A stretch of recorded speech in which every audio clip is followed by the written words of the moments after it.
A prominent Donald Trump supporter has openly called for stripping people's voting rights if they take any sort of government assistance.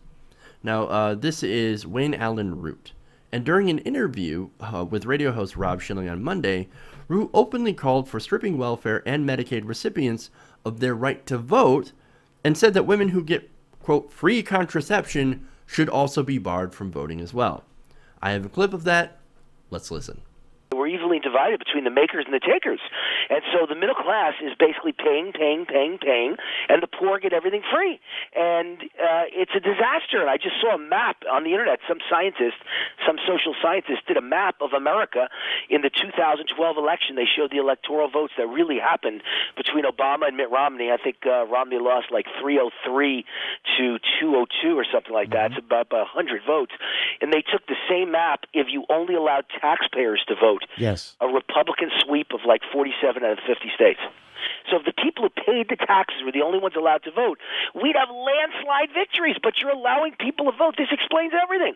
People who have conflicts of interest shouldn't be allowed to vote. If you collect welfare, you have no right to vote. The day you get off welfare, you get your voting rights back.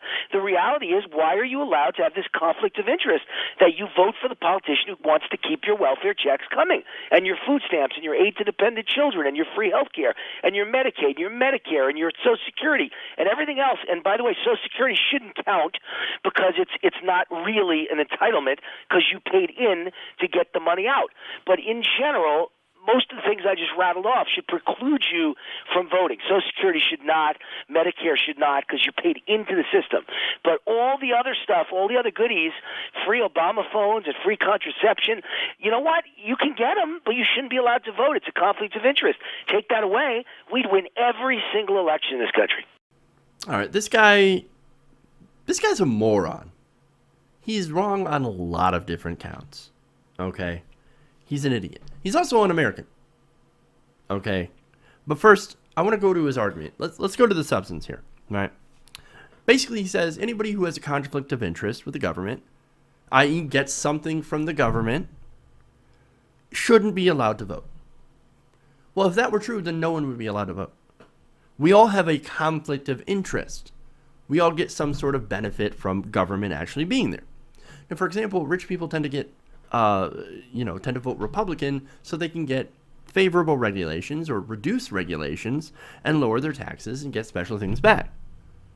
Well, what is that? Conflict of interest. American businesses, for example, get subsidies. Like, for example, the fossil fuel industry. So anybody working there or a CEO whose job might be affected by those subsidies, that's a conflict of interest. You can't vote. You can't vote. I can play this game all day. And by the end, no one would be left to vote. Look, other than that logical inconsistency here, there is another problem. You see, Root's idea is based on the premise that minorities and liberals, they're the takers. The makers versus takers, and the liberals and the poor black people, the minorities, right, those are the takers. That's funny, because the same people also decry the liberal elite. Well, who's the liberal elite? Well, the liberal elite is rich Hollywood execs and people like actors, right? People like George Clooney, right? You also have bankers, you have hedge fund managers. There are rich liberals, too. But no. The liberals are all the takers. Well, what is it? You can't have a liberal elite, and you can't have the other thing, right? Where all liberals and minorities, they're the takers. Anyway, according to Pew Research, the states where most Americans are on welfare happen to be red states, including Wisconsin, Missouri, Tennessee, Texas, South Carolina, North Carolina, Arizona, New Mexico, Louisiana, Mississippi, Georgia, Alabama, Maine, and Arkansas. You also have Ohio, Pennsylvania, and Florida, which are considered battleground states, by the way, but are run by Republicans. They're all on that list of states that get more, that have more people on welfare, that get more from the federal government. But wait, if these reliably Republican states with their base of poor working class whites who need and should get assistance, everybody who needs it should get it, were stripped of their right to vote, who would end up winning? Odds are not who this guy, Wayne Allen Root, thinks would win. Not only that, but he also goes after women on birth control, claiming that these women, you got to cut off the women who are getting the free birth control. Except that no, they're not getting free birth control. In fact, the insurance companies are mandated to cover contraception in their health plan. Now, health insurance plan, right? These women pay a premium for that to be covered. Not the taxpayer, not anybody else.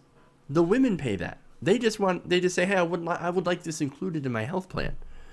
So, my premiums that I pay every month into my insurance company, well, that gets back to me in a way that I can actually use it for contraception. This man is a monumental idiot. Now, finally, the whole premise of stripping American citizens of their right to vote, based on whether or not they get welfare, is bullshit. It's un-American, right? Basically, they don't want anybody who they don't like participating in democracy. Now, they would essentially, if they could, bring it back to the good old days where only wealthy landowners had that right to vote, where women didn't and blacks were counted as 3/5 of a person. That's Wayne Allen Root's America. That's what he wants to bring it back to. And by extension, Donald Trump, because this is Root's one of Trump's closest allies that he has. No, that's not the America I believe in. And it's not the America that we should have. In America, we help each other, and we don't take away rights to do so. Hey everybody, if you like this video, then please like this video and share. And if you want to see more like this, then please hit that subscribe button below.